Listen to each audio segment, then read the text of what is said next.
Bien llegados de su trabajo en grupos, retomamos el tema que habíamos dejado pendiente, que es revisar ese ejercicio que ustedes hicieron. Para ello voy a proyectarlo en sus pantallas. Aquí tenemos ahora el cuestionario, repaso del tema número 7. Dice el texto: junto con Dios, Jesús es coprotagonista del relato del Apocalipsis, ¿verdad? 2. En el Apocalipsis Jesús resulta revelado, pero también es revelador, verdadero. 3. En el Apocalipsis Jesús recibe numerosos títulos esparcidos en todo el relato, verdadero. 4. Al principio y al final del Apocalipsis Jesús revela su identidad y da órdenes, verdadero. 5. En el relato del Apocalipsis se transfieren a Jesús algunos rasgos propios de Dios, títulos propios de Dios. Lo que se dice de Dios se dice de Jesús, verdadero. 6. Como jinete celeste, Jesús viene a establecer la justicia y a culminar la historia, verdadero. Jinete celeste, que es se llama palabra de Dios y que tiene un nombre que solo él conoce. Número 7. En el epílogo del Apocalipsis 22 se pone en escena al Jesús de la parucía final. Esto es falso. Es el Jesús que todavía interviene en la vida de las iglesias. No es el Jesús que viene a terminar toda la historia.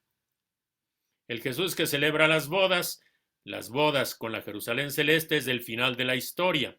Pero el epílogo del libro, que esto nos quede claro, ya es cuando el profeta está hablando a la comunidad y ahí presenta la palabra de Jesús, y es el Jesús que todavía habla en la historia a las comunidades, que no las ha abandonado. Número 8. Las aclamaciones litúrgicas responden a las visiones y las interpretan. Efectivamente, verdadero. Para eso sirven las aclamaciones litúrgicas. Y ahora, ya que vimos y respondimos este cuestionario, les pediría de favor que nos fuéramos al índice de nuestro trabajo para ver dónde nos encontramos en nuestro curso. Es importante saber en dónde estamos para que con base en eso veamos qué nos queda por hacer. Ya hemos visto la literatura apocalíptica, los apocalipsis del Nuevo Testamento, la literatura apocalíptica con todos los libros apocalípticos. De esos libros, en el Nuevo Testamento quedó solo uno, que es el Apocalipsis, el que estamos estudiando. Lo comenzamos estudiando ocupándonos directamente de su trama, la trama del libro del Apocalipsis, la trama, en mucho detalle para poder nosotros saber en qué momento del relato aparece tal o cual personaje o se hace tal o cual acción.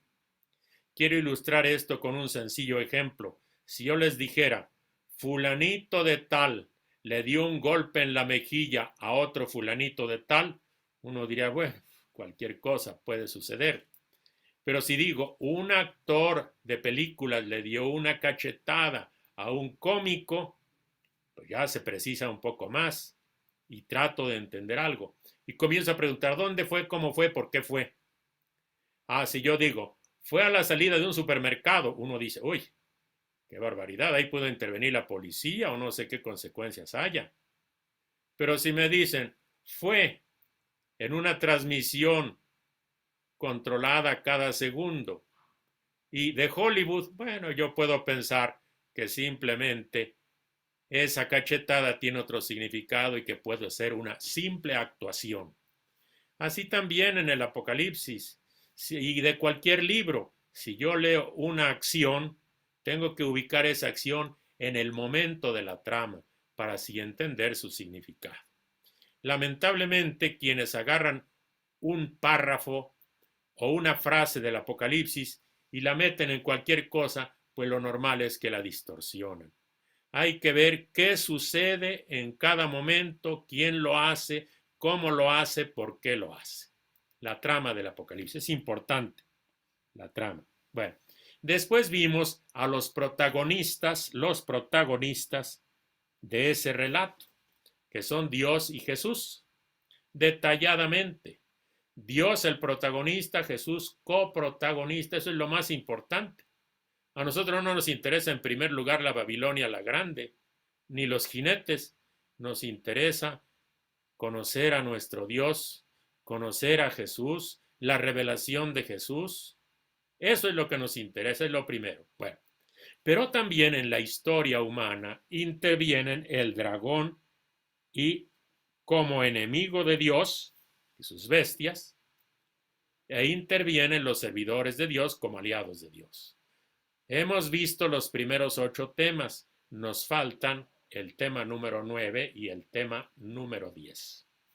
Algunos de ustedes se preguntarán por qué del tema 1, del 2 y 3 y luego se saltó el 4 y el 5, luego ya viene la continuidad de la numeración. Eso es muy sencillo. Esta parte de los apuntes, ahorita les voy a decir, son apuntes tomados de un libro mío. Por eso tuve que poner unos anexos. Y vamos a ver estos anexos. Esto que ya vimos, la apocalíptica y los apocalipsis, ya los vimos. El contexto sociopolítico y cultural, ya lo vimos. Los símbolos del apocalipsis, ya lo vimos. Nos falta el tema 13, 14 y 15, quizá digamos algo de la bibliografía. Bueno, entonces nos faltaría el Antiguo Testamento y el Apocalipsis, los mitos del imperio y los contramitos del Apocalipsis, y el libro de los 7 sellos. Bueno, nos faltan esos 3, los tenemos que ver Dios mediante. Bueno, ahora quisiera yo decirles que en la primera parte, que se llama Apuntes, está tomado de un libro mío. Ese libro mío está citado en la bibliografía. Aquí en la bibliografía, en la página 30, dice Nogués, Apocalipsis, relato, historia y mensaje de resistencia. Verbo Divino, Estella 2019. O sea que tiene 3 años, salió hace 3 años. Y aquí está la dirección electrónica de ese libro para que quienes quieran entrar en la editorial Verbo Divino, allí ustedes encontrarán efectivamente ese libro. El libro se los puedo presentar. Es este libro. Ahí está. Armando Nogués, Apocalipsis, relato, historia y mensaje de resistencia. Vamos a ver un poco su índice, que es de donde este libro tomé algunos contenidos. Vean ustedes, el tema 1, literatura apocalíptica, 2, Apocalipsis del Nuevo Testamento, la trama número 3, y de ahí me salté del libro, no puse ni el tiempo ni los escenarios, pasé a los protagonistas, Dios, Jesús, los títulos de Jesús. Y luego tengo pendiente el número 9, el dragón y sus bestias, y los servidores de Dios. Bueno, ustedes van a ver que en los apuntes a veces se salta algún número o falta algún inciso, precisamente porque no tomé todo el texto de este libro. Los que quieran tener todo el texto pueden conseguir el libro. Y no es tan complicado, lo consiguen en papel en la editorial Verbo Divino, cualquier librería católica, espero que ya haya llegado, o también lo pueden conseguir en la publicación electrónica, entran a la página de la editorial Verbo Divino, muy sencillo, así es relativamente fácil entrar a la editorial Verbo Divino, así se llama. Ustedes ponen editorial Verbo Divino y ahí en el buscador buscan Nogués y lo encuentran. Y si quieren bajarlo electrónicamente para que lo lean ustedes en sus computadoras, pues lo pueden bajar. Este es mi libro de donde está tomado la parte que dice en el texto de ustedes, esta parte, de la literatura apocalíptica 1, 2 y 3, luego 6, 7, 8 hasta el 10. Bien. Y esto es no está copiado todo, pero está copiada una buena parte. Y lo que yo copié sigue exactamente los números de incisos que tiene el libro. Bueno, dicho esto, porque algunos lo preguntan, vamos ahora a continuar ya nuestro tema, el que nos toca el día de hoy, que es precisamente ver a los enemigos de los protagonistas, los enemigos de Dios y los enemigos de Jesús. Bueno, allí nos habíamos quedado y es precisamente el dragón y sus bestias. También de eso tenemos que hablar, pero no son el centro, no son los protagonistas, eso nos ha de quedar claro, no son los protagonistas del drama del Apocalipsis, pero de ellos se habla sin duda en el Apocalipsis, de ellos se habla, pero son personajes secundarios, así se le llama en el análisis narrativo, personajes secundarios. Que nos quede bien claro eso, porque a veces a los personajes de secundarios los hacemos, o así normalmente los fundamentalistas así lo hacen, a los secundarios le dan toda la importancia y de ellos hablan y de ellos se ocupan, y de los personajes principales, los protagonistas, se olvidan completamente, ¿verdad? Entonces, un gran error, una manera realmente miserable de leer el libro del Apocalipsis. Vamos a ver entonces, ahora sí, el papel del antagonista, el antagonista. ¿Quiénes son? Son la muerte y el Hades, el dragón, las dos bestias y Babilonia. Son los agentes del mal. ¿Qué cosa vamos a ir viendo? Primero, 9.1 la muerte. Luego, 9.2 el dragón o el diablo. Ya hemos hablado de la bestia del mar o el imperio. 9.4 esa es la primera bestia. 9.5 la bestia de la tierra o el falso profeta. Y luego, los habitantes y los reyes de la tierra. Eso es lo que vamos a ver. Pero vamos a decir algo primero en forma muy general al presentar a estos antagonistas. Son, tenemos que decirlo, los agentes del mal. Los agentes del mal. Por lo cual nosotros entendemos el mal que existe en esta historia. Ellos siguen un itinerario en el relato del Apocalipsis. Y a través de ese itinerario de los agentes del mal, el Apocalipsis nos va a presentar una teología del mal y con ello también una crítica antidolátrica del poder. Pero la teología del mal, ¿qué debemos entender los cristianos por el mal que experimentamos en la historia? ¿Qué debemos entender del diablo o el dragón? ¿Cómo debemos entender la muerte, etcétera, etcétera? O la ciudad imperial. Ahí se nos presenta la teología del mal. Bueno, ahora, ¿qué tenemos que decir? Que para hablarnos de esas realidades que no podemos ver, pero que sí experimentamos, ¿qué hace el Apocalipsis? Utiliza figuras, o sea, lenguaje simbólico, que normalmente son representaciones míticas. No existen los dragones en la realidad. No lo vayan a esperar en la playa. Eso no existen dragones en la realidad. Es una figura mítica. Es un significante, su significado. El dragón es efectivamente la representación literaria de lo diabólico. Bueno, esos son los agentes del mal. Y son los adversarios de Dios y de su plan. Ahora, vamos a ver cuál es el camino que siguen en la historia estos adversarios de Dios y de su plan. Tienen una etapa de poder, pero sufren una derrota o un revés. Se rehacen por un momento hasta que sufren la derrota definitiva. Y en esa derrota definitiva, que no se nos olvide, como dice el Apocalipsis, Dios destruirá a los que destruyen la tierra. son los destructores de la tierra, pero terminarán destruidos. Mensaje que nos debe quedar: existe el mal, pero el mal se va a terminar. Como bien dice nuestro pueblo sabio, no hay mal que dure 100 años ni enfermo que lo aguante. También esos poderes del mal que parecen muy poderosos, esas bestias muy poderosas, esa Babilonia inmensa, todo eso va a pasar.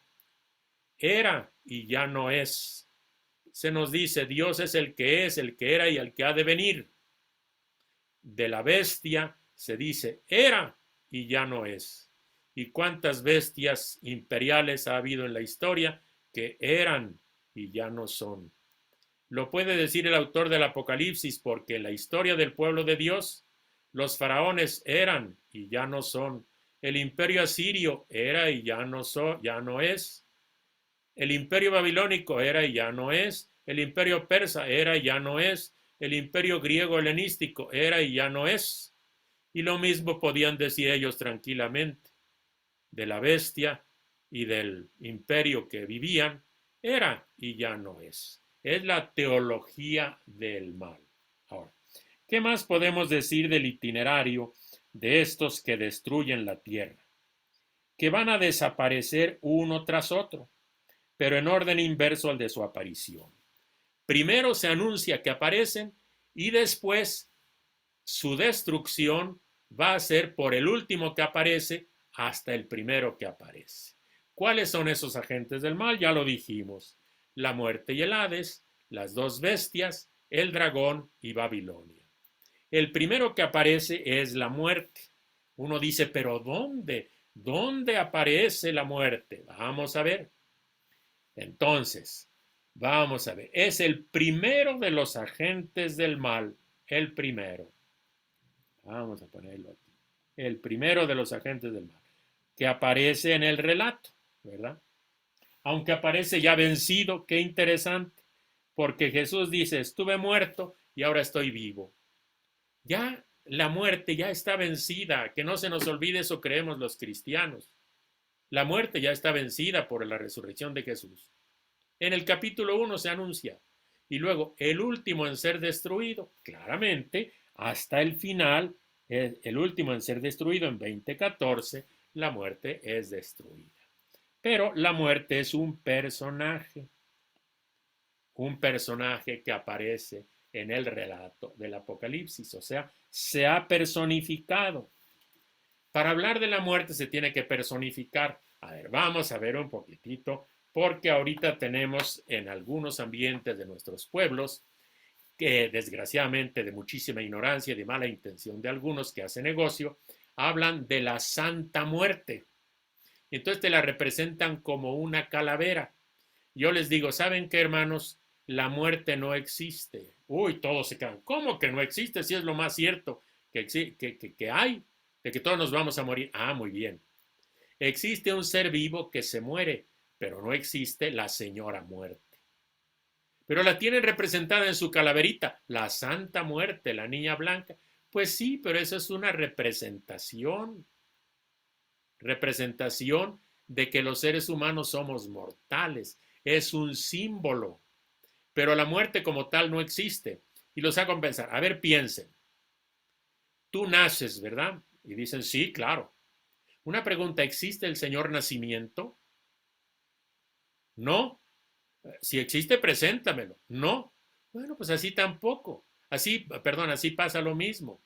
La muerte, hay un ser humano, un ser vivo que se muere, pero no existe la señora muerte. Otro ejemplo. Tú cumples años. Bueno, es tu cumpleaños. Perfecto. ¿Existe el señor cumpleaños o la señora cumpleaños? Pues no existe. Es una manera de hablar. Te traje la imagen de tu cumple. Pues sí, pero no existe el cumpleaños. Bueno, entonces vamos a ver ahora cómo la muerte está personificada en el Apocalipsis, pero eso es simbólico, ese es el significante. El significado es que hay seres humanos que les quitan la vida y terminan su vida, seres humanos que nos morimos, pero el dejar de vivir es lo que llamamos muerte, pero no existe la señora muerte. Bueno, vamos a ver en el Apocalipsis cómo aparece la muerte. Acuérdense ustedes que el cuarto jinete del Apocalipsis, el que trae la peste, se llama muerte. A la peste misma se le llama muerte en 6.8 y cuarto 18.8. Ahora, no hay que olvidar que es un símbolo. ¿Símbolo de qué? De una realidad natural. En este caso, ya en el Apocalipsis, ya no es tanto una realidad natural, que es un símbolo de que los seres humanos podemos matarnos y destruirnos. Ya cuando aparece el cuarto jinete, que se llama muerte, y aparece la peste misma, ya no es tanto una realidad natural, no es una realidad natural, sino es la capacidad de destruirse. Por lo tanto, en el Apocalipsis, la muerte, podemos incluso decir con toda claridad, ese símbolo es una figura del imperio, que mata en sus conquistas, que mata cuando reprime, que mata cuando oprime, que mata a los pobres cuando los explota económicamente. Eso es la muerte, la capacidad que tiene el imperio de matar. Ahí está personificado. Y qué interesante eso. Los imperios matan para vivir. Sobre eso veremos más. Ahora, 9.2. El siguiente enemigo que aparece, que se menciona, es el dragón o el diablo. Otra vez tenemos que decir, es un personaje simbólico, pero es un personaje enemigo de Dios, adversario de Dios. Incluso el Satán quiere decir el enemigo, quiere decir el adversario por antonomasia. Ahora, ¿cómo el dragón aparece en el relato? Hay que ver cómo nos presenta al diablo. ¿Cómo se presenta para que nosotros, cuando hablamos de ese mal, hablemos como lo habla la Biblia y no como lo hablan las películas de Hollywood, que es la imagen que tiene toda la gente? Lo caracteriza el narrador y lo caracteriza como uno de los enemigos legendarios del pueblo. Lo caracteriza como lo hace Isaías, Ezequiel y Jeremías. De esa misma manera aparece en el Apocalipsis, que se nutre del Antiguo Testamento. Vamos a ver qué rasgos tiene este dragón personificado. Vamos a ver los rasgos. Entonces, su color rojo, para indicar que es una fuerza sanguinaria y una amenaza. Eso, tiene 7 cabezas. Normalmente casi ningún animal tiene 7 cabezas, solo los animales mitológicos, ¿verdad? Normalmente este tiene 7 cabezas, para decir que es una desfigura. Y además, para decir que el mal, donde quiera lo encontremos, donde quiera, presencia casi omnipresente, ¿verdad? Luego tiene 7 diademas, 7 coronas. Es que reina, en algunos lugares reina el mal. Ahí donde se matan y destruyen a los jóvenes con la droga o con las armas, ahí está reinando el mal. Por eso 7 diademas. Es realmente reina en la historia esa maldad. Además tiene 10 cuernos, símbolo de poder. Vaya que el mal tiene poderes destructores. Destruye donde quiera. El diablo destruye donde quiera. Incluso aquí vemos que quiere devorar y asesinar al niño Salvador, el enemigo directo de nuestro Señor Jesucristo, que lo tentaba en el comienzo de su ministerio, en todos los momentos de prueba de Jesús. Es el tentador. Y luego le llama el diablo o Satanás. Satanás quiere decir el enemigo, el acusador, el engañador, el que acusaba a nuestros hermanos día y noche. Al llamarle diablo es el que divide. Diablo es como los diábolos, esas balitas de diábolos. Es disparado y divide, diablo. Diablo, el que divide, el que crea división, el que enfrenta unos con otros. Satanás, Satán quiere decir el enemigo en hebreo, el enemigo, el acusador entre los hermanos que los divide, el que los engaña. Así, esa es la realidad del mal representada con esa figura de esa manera. Y luego, otra cosa, un título interesante. Es el seductor del mundo entero. Cambia la realidad, la distorsiona y es el que promueve un imperio opresor. Seduce al mundo. Una pregunta desde el principio, pues le llaman la serpiente antigua. El dragón, la serpiente antigua.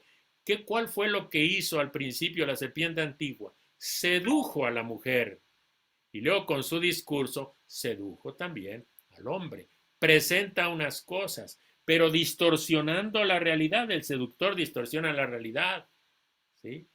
Le dicen, no, no, no, no, no, Dios te engañó, ¿verdad? Come y no te serás como Dios. Entonces le cambió las cosas, sedujo a la mujer y así la mujer hizo lo que él le propuso, no confió en Dios, confió en el seductor, el seductor. Ahora, ¿cómo aparece en el relato el seductor? Interesante, en el relato el seductor aparece en caída permanente, en caída libre. El dragón, en el relato del Apocalipsis, aparece en caída libre. ¿Cómo? Primero Miguel lo arroja del cielo, está claro, y lo echa a la tierra. Y luego de la tierra, lo arrojan ya para destruirlo al abismo. Pero se recupera un poquitito. Hay que decir que se recupera. Estuvo 1000 años en el abismo y sale. Pero sale del abismo para ser arrojado en forma definitiva en el lago de fuego. En el lago de fuego. Se maneja pues el símbolo de la caída. Cae el dragón como cayó Babilonia. Entonces, pero el dragón se nos cuenta, arrojado del cielo, cayó a la tierra y arrojado de la tierra al abismo. Salió un momentito, se recuperó, pero luego fue arrojado definitivamente en el lago de fuego. Su destrucción definitiva. Mensaje. El diablo será vencido siempre. Tiene su tiempo de actuación en esta historia y el mal es omnipresente, está donde quiera y lo sufrimos, pero habrá derrota definitiva del diablo y del mal. Que eso no se nos olvide. Bueno, vamos a ver ahora siguiente agente del mal, que son las dos bestias. Vamos a ir viéndola una por una, porque esto interesa mucho al Apocalipsis. Bueno, vamos a ver que la bestia del mar o el imperio es la imagen mítica, es una imagen mítica que no se nos olvida. ¿Pero de qué cosa? Imagen mítica de los imperios. Entonces no existe, en el Apocalipsis leemos, sale la bestia del mar. Bueno, pero ese es un símbolo. No vayas a la playa a esperar que salga el dragón para entablar una batalla contra él. Allí se nos presenta una imagen. Esa bestia que sale, ¿verdad? Es el símbolo de los imperios. En la tradición bíblica, así la tradición bíblica, sobre todo el libro de Daniel, léanse esa parte, nos va a presentar a los grandes imperios con las mismas imágenes de las bestias. De ahí se inspiró el Apocalipsis, ¿verdad? ¿Y qué cosa tienen esos imperios? Pues esos imperios, tenemos que decir que efectivamente son un poder diabólico de tipo político y militar. Ahorita lo explicamos. Y por lo tanto, esa primera bestia representa, como es horripilante, al imperio y al emperador. Eso es lo que representa. Vamos a ver punto por punto. Pues en el libro de Daniel encontramos precisamente las imágenes de los imperios representados como varias bestias. Curioso, el personaje del Apocalipsis toma esos mismos símbolos de Daniel, los toma de allí y también los símbolos del dragón. De la misma manera como caracteriza al dragón, así caracterizan a la bestia que sale del mar, efectivamente. Y son los mismos símbolos de los imperios del libro de Daniel, ¿verdad? Y tratan de remedar al cordero. es un remedo del Cordero. Vamos a ver después cómo se remeda al Cordero. Ahora, pero su poder es un poder diabólico de tipo político y militar.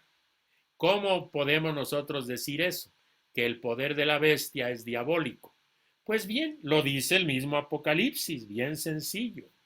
En 13, 2 y 4 dice, el dragón, o sea, el diablo, le entregó su poder. ¿Quién le dio el poder al imperio o a la bestia? Pues el dragón, el diablo. Es un poder diabólico. Y luego, es un poder y eso es política. Si es poder, eso es político. Y luego es un poderío militar. ¿Por qué? Porque combate contra Dios, contra su nombre, su morada y los que moran en el cielo, como dice aquí. Entonces, un poder militar que combate. El dragón le entregó su poder y además combate contra todo lo santo, contra Dios. Por lo tanto, ¿qué cosa representa? Representa el carácter opresor, malvado y deshumanizador de todo imperio. Es una fuerza brutal y tiránica de cualquier gobierno.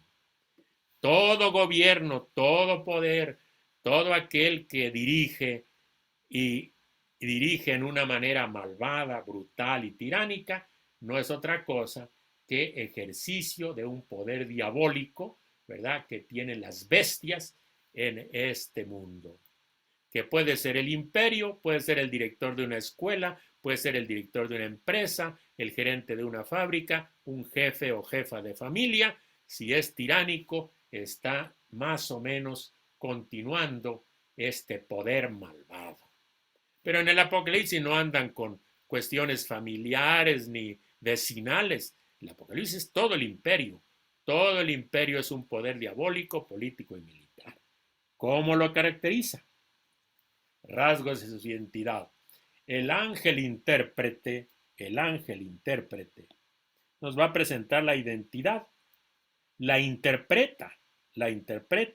El ángel intérprete va a decir, a explicar en 17:7 esa visión. A ver, vamos a ver. Vamos a ver el texto de el significado de a ver, ya estamos viendo, de la explicación. Dice en 17:7. Pero el ángel me dijo, ¿por qué te asombras? Voy a explicarte el misterio de la mujer y de la bestia que la lleva. La bestia que cabalga, la que tiene 7 cabezas y 10 cuernos. La bestia que has visto era y ya no es. Bueno, ya era y ya no es. Y vamos a aprovechar ya el apuntito para que veamos ya bien especificada ¿cómo se llama? Los elementos de la bestia, ¿verdad? Los rasgos de la bestia, de la primera bestia. 7 cabezas, que dice ahí en 17:9, son 7 colinas sobre las que se asienta la mujer, son también 7 reyes con su avasallante poder. Lo dice él, está entre comillas. Las 7 cabezas son 7 colinas, son también 7 reyes. Eso significa un avasallante poder. Alto, por eso son colinas, un poder alto. Los grandes niveles, ¿verdad? Un nivel muy alto, un avasallante poder. 10 diademas, igual que el diablo. Es lo distintivo, muchas coronas, poder imperial. 10 cuernos, efectivamente, como el dragón, ¿verdad? 10 cuernos. Pero los 10 cuernos, ¿qué cosas son? Lo dice el mismo, lo explica el ángel. Son 10 reyes. 10 cuernos es el poder, o sea, es la fuerza y el poder político total. Por eso es total porque son 10 cuernos, son 10 reyes. Bueno, ahora sí ya viene. Nombres de blasfemia. Los títulos honoríficos. Vamos a ver, nombres de blasfemia. Eso, estoy pintando como no quiero. Nombres de blasfemia. Cada nombre que tiene esa bestia es una blasfemia, porque se le dan títulos que no se le deben dar a un personaje de este mundo. A los emperadores se les llama Dios, les llaman Salvador, Señor, Hijo de Dios. Y estos títulos obviamente insultan, por eso son blasfemos, porque pretenden suplantar a Dios. Son nombres de blasfemo. Ahora, vamos a ver. Habíamos dicho que estas imágenes de la bestia están tomadas de Daniel 7, del 4 al 6. Vamos a leer Daniel 7, 4, 6. Ahora sí podemos disponer del texto bíblico y busco Daniel 7. A ver, estamos en el Nuevo Testamento. Daniel 7. Para que vean en el mismo texto, ¿verdad? Vamos a ver. Dice aquí, en el versículo 3, y 4 bestias enormes, diferentes todas entre sí, salieron del mar. ¿De dónde sale el dragón? Del mar. La primera era como un león con alas de águila. Mientras yo miraba, le fueron arrancadas las alas, etc. A continuación, otra segunda bestia, semejante a un oso. Ya levantaba un costado con 3 costillas en las fauces. Seguía mirando. Vi otra bestia como un leopardo con 4 alas de ave, etc. Después seguí mirando en mis visiones nocturnas. Vi una cuarta bestia, terrible, espantosa, extraordinaria. Tiene enormes dientes de hierro. ¿Ok? Bueno. Era diferente de las veces anteriores y tenía 10 cuernos. Bueno. Pues el Apocalipsis 13, a ver, vamos a ver, retoma todo esto de Daniel. Las bestias que representan a los imperios, entonces los toma el Apocalipsis y vean ustedes cómo se la presenta, ¿verdad? Entonces vamos a ver. Versículo 2. La bestia que vi se parecía a un leopardo, con patas de oso y las fauces como de león. ¿Ok? Aquí están los mismos símbolos del libro de Daniel, para que no estemos pensando en otra cosa. Es una tradición bíblica, de la simbólica bíblica del Antiguo Testamento, de los textos apocalípticos. Entonces, combina los rasgos de esas bestias de Daniel 7, 4, 6 para decir es un poder absoluto. 4 en 1. Ahora, la bestia dice que tiene la cabeza como degollada y eso es una burla del Cordero. Por eso es blasfemo, porque se está una parodia burda del Cordero, ¿verdad? Que estaba degollado. Pero su herida fue sanada, así se nos dice. Los imperios de repente parece que se acaban y se debilitan, pero de repente se recuperan pronto. Eso hay que tener presente. Un imperio se debilita, pero después se recupera. La herida es sanada. Y luego dice que blasfema contra Dios. Primero, vamos a ver que tiene títulos blasfemos. Los demás le dan títulos blasfemos, pero la misma bestia blasfema contra Dios, porque la bestia es portavoz del dragón. Por lo tanto, su discurso insulta a Dios. Y por eso en el Apocalipsis, en el capítulo 16, se dice, de su boca sale un espíritu inmundo que blasfema contra Dios. Ahora, su color es escarlata, un color que indica el desenfreno, indica la prepotencia, el poder sanguinario. Por cierto, esto les decía mucho a los lectores del Apocalipsis. ¿Por qué? Porque normalmente los soldados del Imperio Romano, los soldados que ellos conocían, llevaban emblemas de ese color, sobre todo el manto. El manto. Se reconoce lo escarlata, ¿verdad? Bueno. Luego el número de 666 que tanto le preocupa mucho. El número de la bestia. ¿Qué tenemos que decir? Algo muy sencillo. 666 no es 7 y nunca llegará a 7 por más 6 que le añades. Es el símbolo de lo imperfecto. El 7 es lo perfecto. ¿Está claro? Pero hay otra explicación que esta la he encontrado en la Biblia.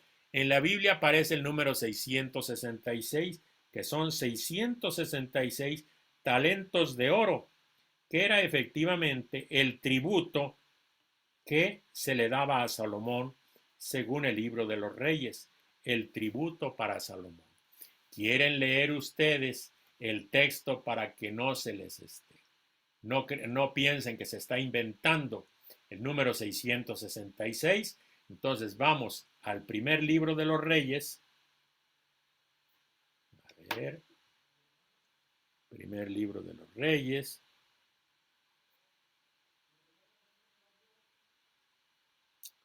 A ver, 1 Reyes, ahí está.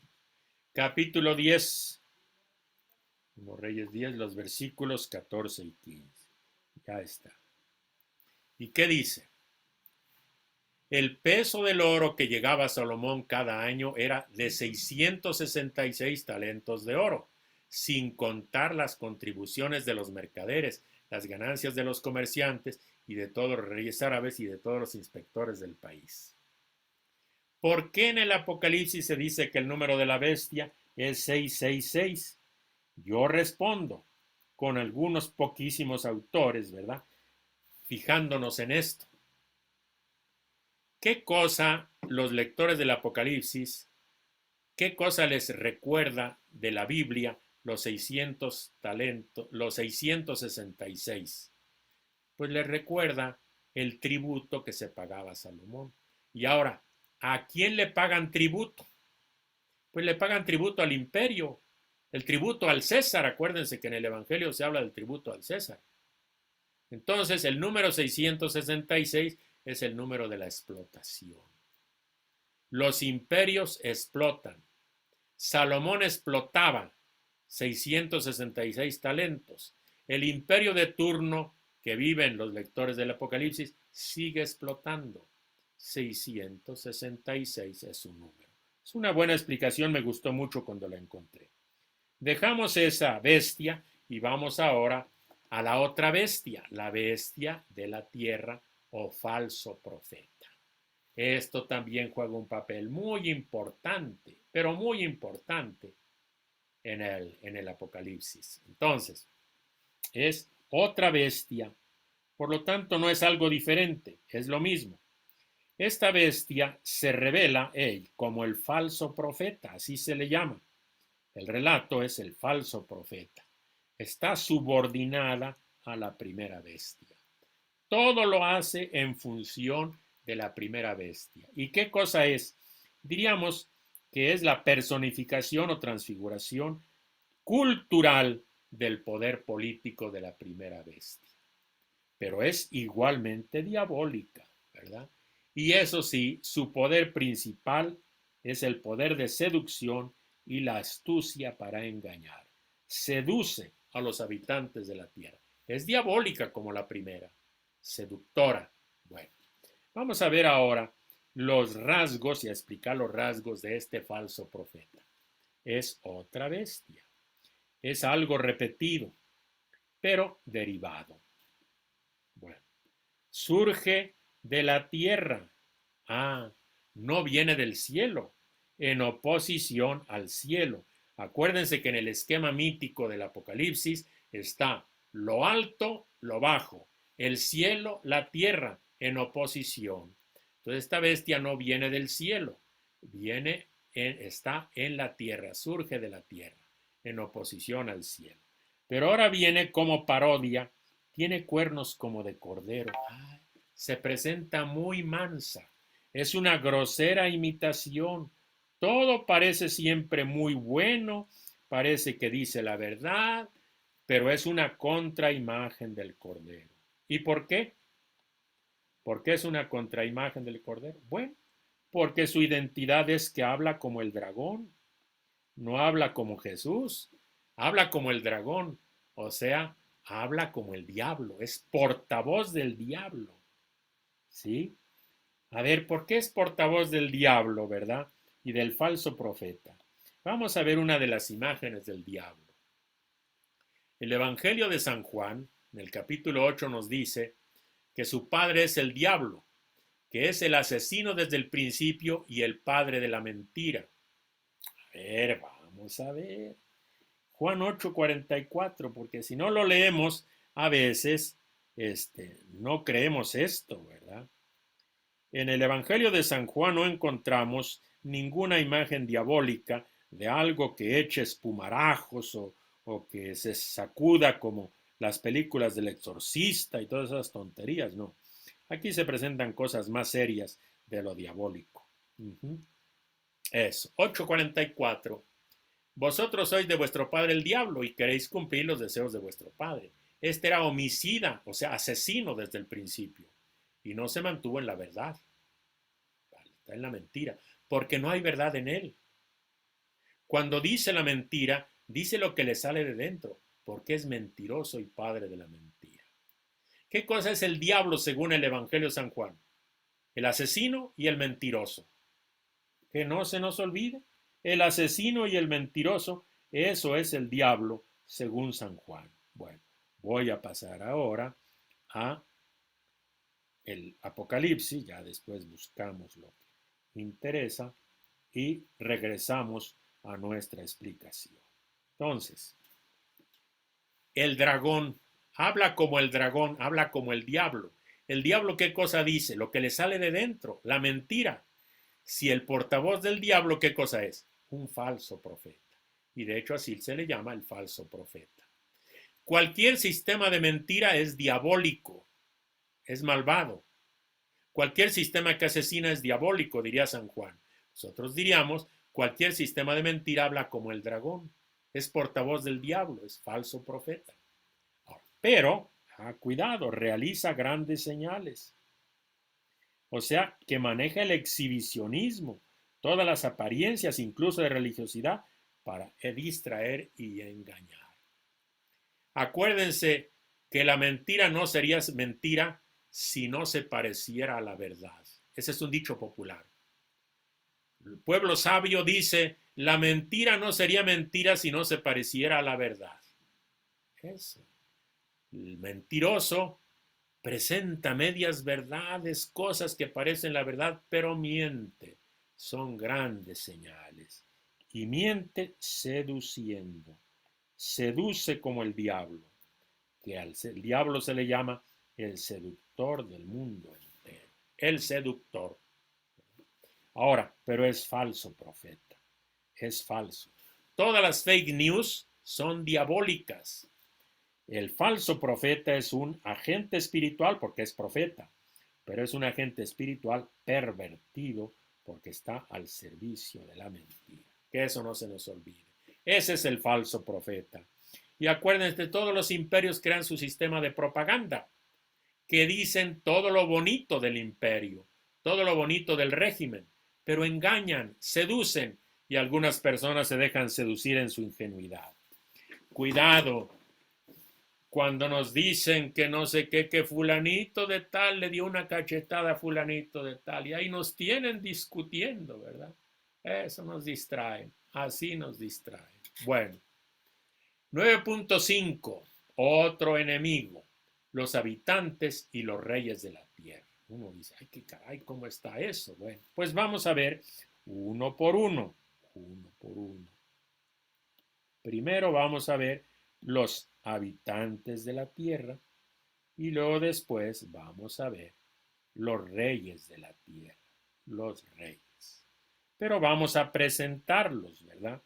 Entonces, en el plano simbólico, otra vez recordamos, plano simbólico, lenguaje mítico, ok, la tierra es el lugar donde actúan los agentes del mal. Por eso están en la tierra, actúan los agentes del mal. Por oposición al cielo. Allá quieren actuar y Miguel los echa para abajo. Entonces, van a la tierra.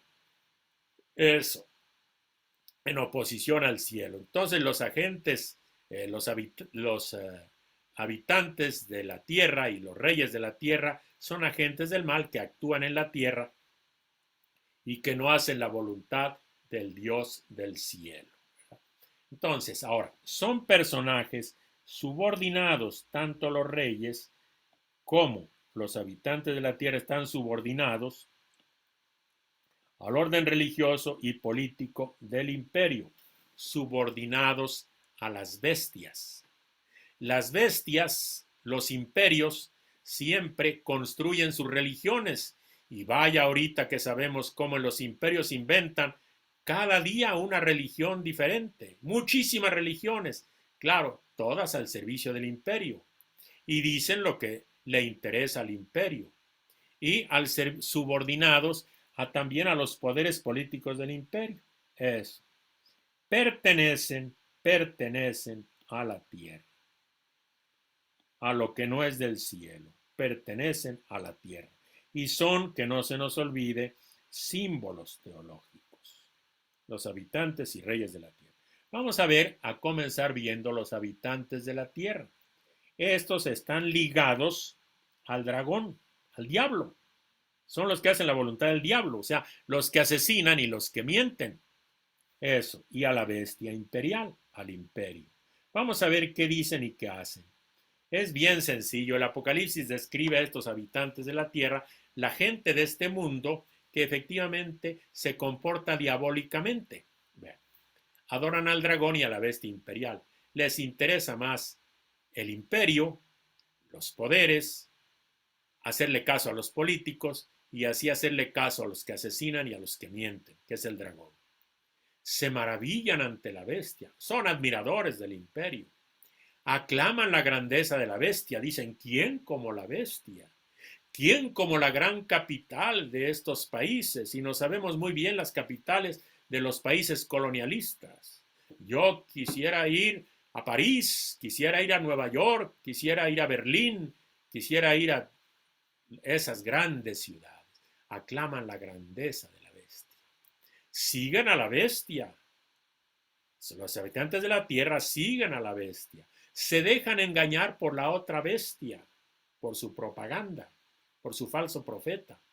Hacen una estatua en honor de la bestia porque la otra bestia los engaña y hacen estatuas al imperio. Y andan con las banderas de los países imperiales, ¿verdad? Y haciendo homenajes a los países imperiales. Aceptan la marca de la bestia en su frente o en su mano. Tienen todas las credenciales de la bestia, de sus partidos políticos, etcétera, etcétera. Todos lo tienen, la marca de la bestia, pero sobre todo su actuación, asesinan y mienten, ¿verdad? Se embriagan con el vino de la prostitución de Babilonia, se convierten en idólatras, adoran a una moneda, adoran al oro, adoran al metal. Eso es lo que más les importa, la idolatría, adorar, tener como Dios, como lo más importante, al dinero, y se embriagan de ese vino, de prostitución, de infidelidad, de traición al verdadero esposo, de traición a Dios, se prostituyen y sobre todo derraman la sangre de los creyentes en Jesús. Son asesinos, por eso los habitantes de la tierra son enemigos de Dios y son aliados del dragón y de la bestia, que son asesinos, derraman sangre.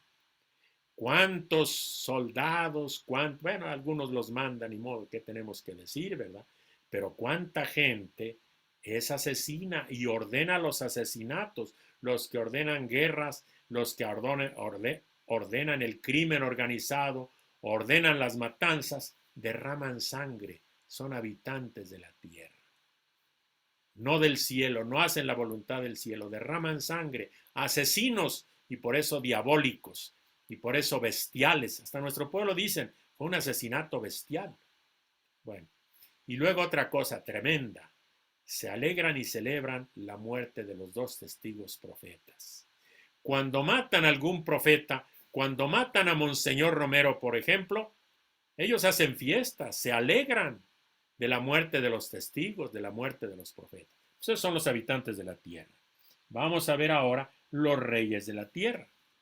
Vamos a decir que estos reyes son los reyes clientes del imperio. Reyes clientes del imperio. O sea, Roma en las regiones apartadas del imperio no gobernaba directamente. Dejaba que gobernara cualquier Herodes, pero en nombre de Roma. Y por eso los reyes de la tierra eran reyes subordinados al imperio. El imperio los ponía y el imperio los quitaba. Como ahora todavía, ¿a cuántos presidentes y gobernantes los pone el imperio bajo el cual están esos países? El imperio los pone y el imperio los quita, casi siempre indirectamente.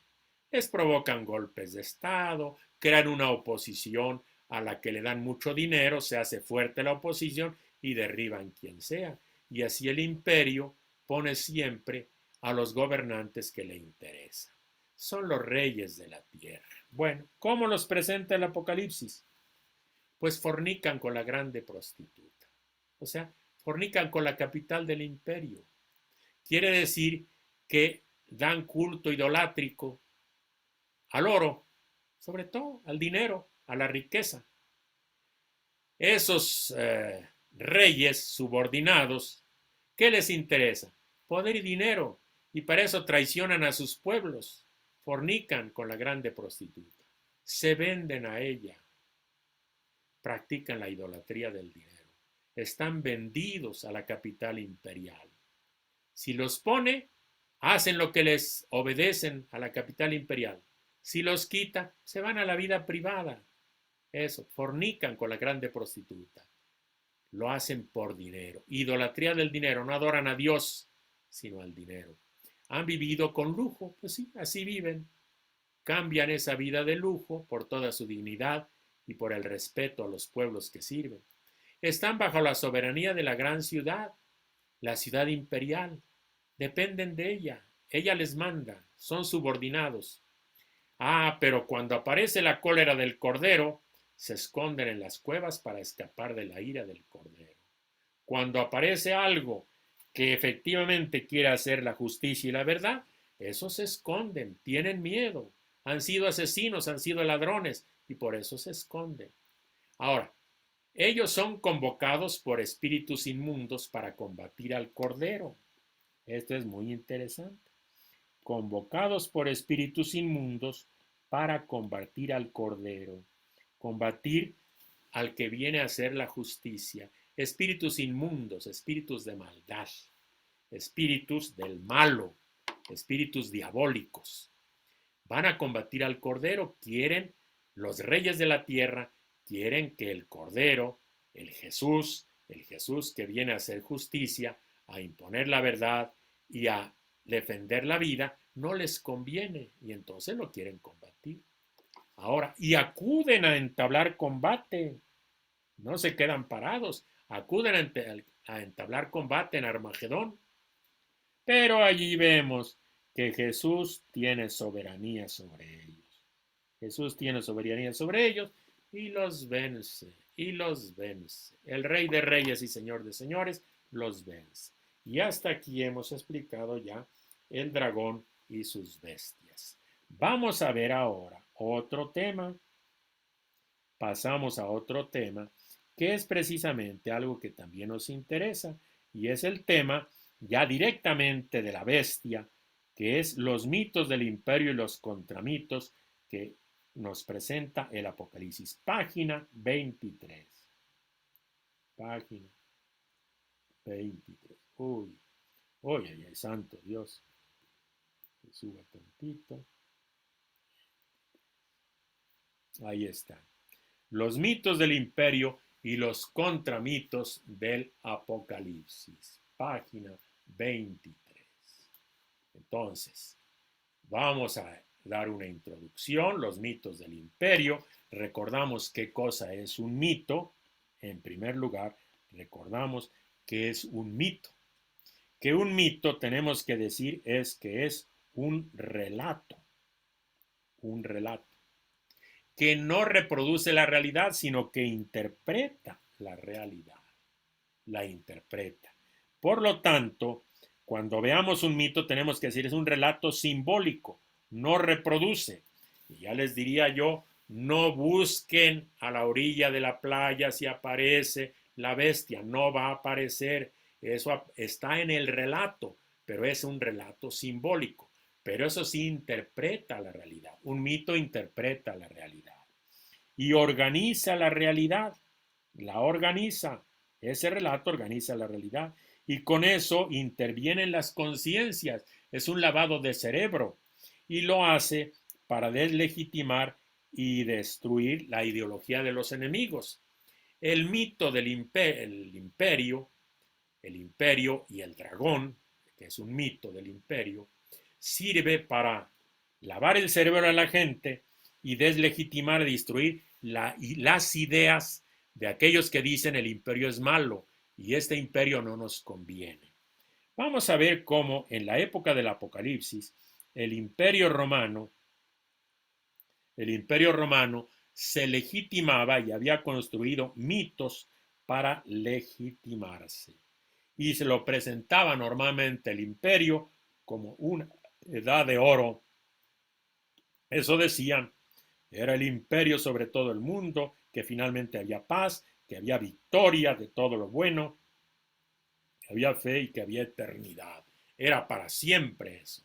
Esas eran las ideas que el mito del dragón y el mito del imperio romano trataban de comunicar, ¿verdad? El imperio romano.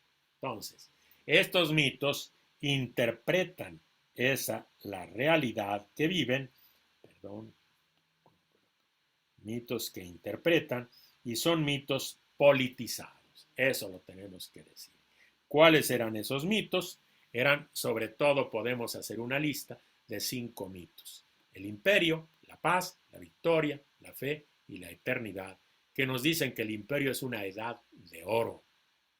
Vamos a ver cómo interpretaban la vida para decir estamos en una edad de oro y eran mitos politizados porque lo que interpretaban era la vida política.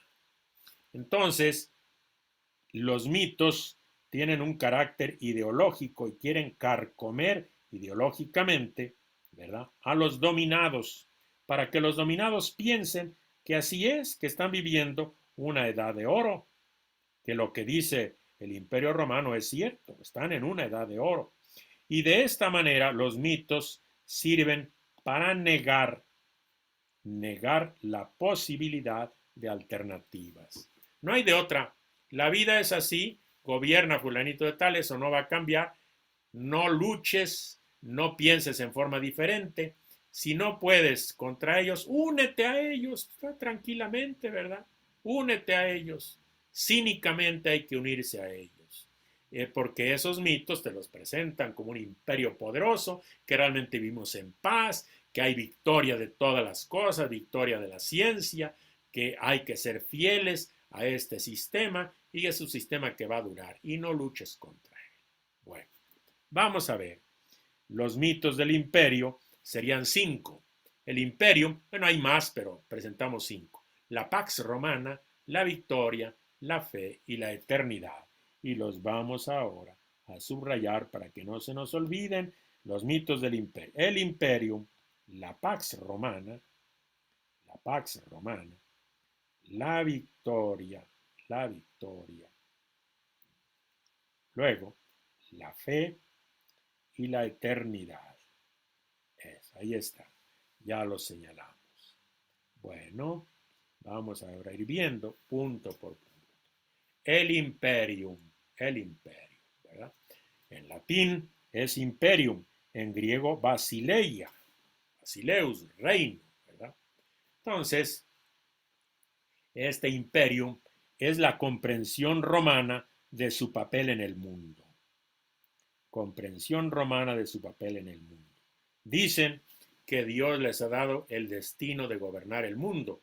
Así lo canta Virgilio, por ejemplo, del Imperio Romano, que fue escogido por Dios para gobernar el mundo.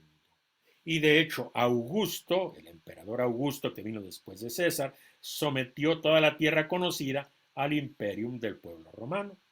Entonces, todo el mundo quedó bajo el mandato del imperio romano. El mundo quedó bajo su mandato. Bueno, vamos a ver. Otro, el pueblo destinado a gobernar el mundo. La Pax Romana. Entonces, otro mito, ¿verdad? Se nos dice que Augusto, otra vez ponemos aquí Augusto cuando llegó a ser emperador, trajo la paz. La paz era la tarea del emperador, fíjense, del soberano. E incluso había construido el Arapachis, construyó el Arapachis, el Ara de la Paz, que todavía lo pueden encontrar en Roma, el altar de la paz, que está curiosamente ubicada cerca al campo de Marte, del dios de la guerra. Es interesante. Los romanos decían, si quieres la paz, haz la guerra. ¿Qué manera de entender la paz? Por eso el profeta de Galilea dice, mi paz les dejo, mi paz les doy, pero no como la da al mundo, no como la da al mundo, de otra manera. Entonces, la Pax Romana es un mito, como los romanos querían que entendiéramos el vivir en paz, ¿sí?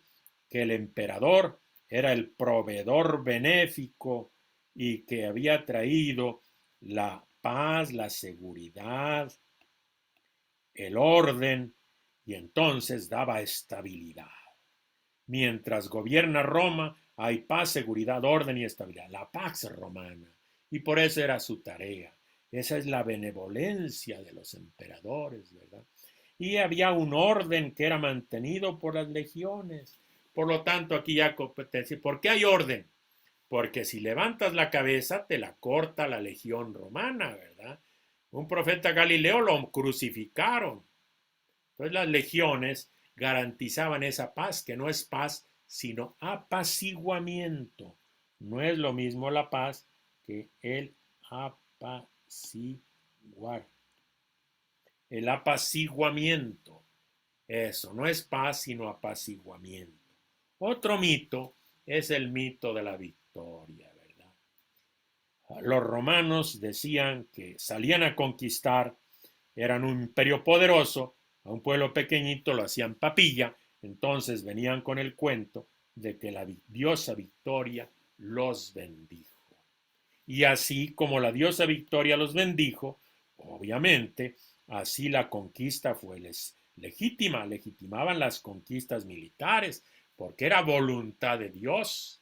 Y por eso el primer jinete del Apocalipsis sale como conquistador, sale con el arco y sale como vencedor, pues claro, se va con un pueblo pequeñito, lo hace papilla y sigue venciendo.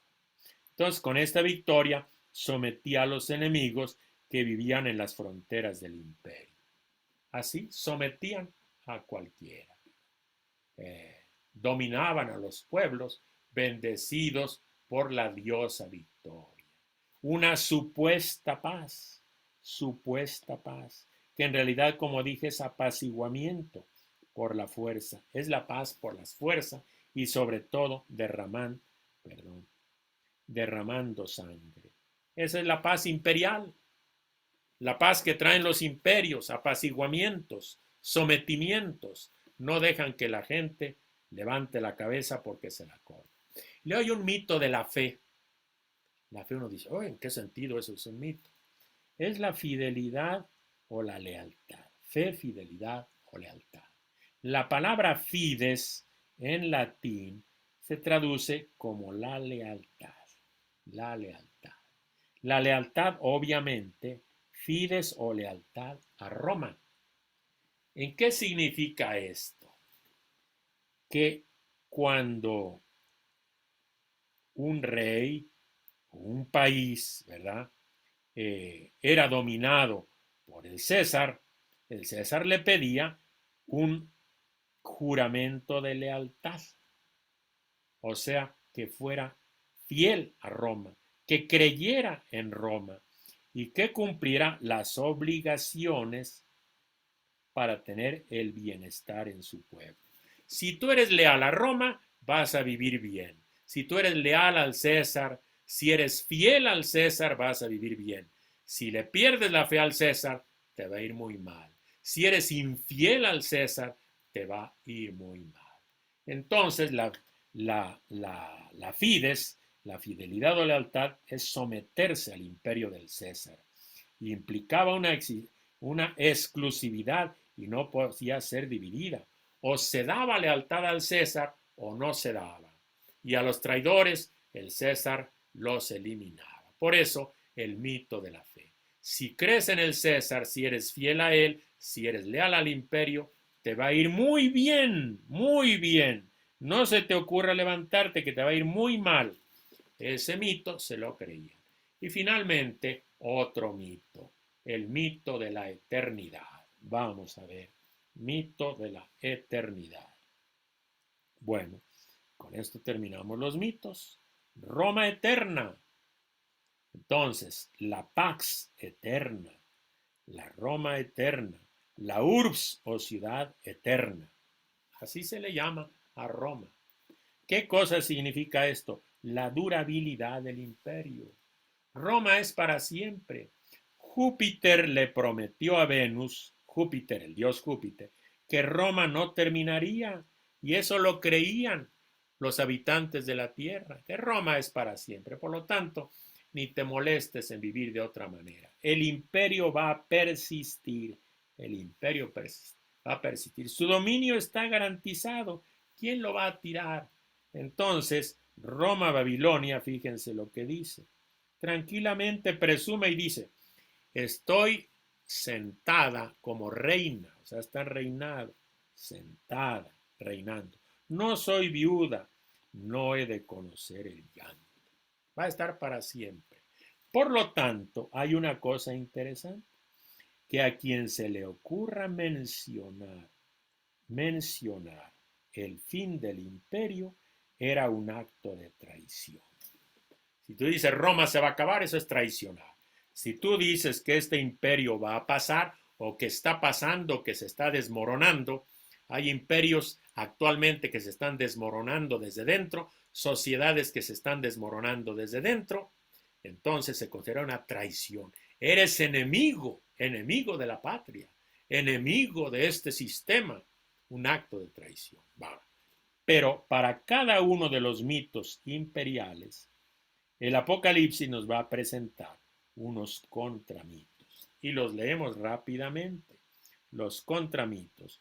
Me voy directamente al resumen, después los veremos con más detalle. El reino de Dios, sí, creemos en el reino de Dios, no en el imperio del César ni de sus reyes. La Pax Romana no es paz. Roma derrama sangre, no es paz. La victoria es la victoria del Cordero y de los suyos, pero no de Roma. Hay que mantener la fe, la fidelidad y la lealtad a Jesús y no confiar en Roma, en el imperio, no confiar en el emperador, no confiar en sus falsos profetas. Creerle a Jesús, creer en el que dice la verdad y no en los que dicen la mentira. Y luego, Roma, el imperio no va a durar para siempre. Roma no es eterna. Los santos son los que reinarán por los siglos de los siglos. Los que hacen la voluntad de Dios, los que dicen la verdad, los que hacen la justicia, son los que reinarán por los siglos de los siglos. Roma no es eterna, es pasajera, va a pasar. Era y ya no es. Bueno, pues hasta aquí, en este punto nos quedamos viendo los mitos del imperio y anunciando que vamos a ver los contramitos.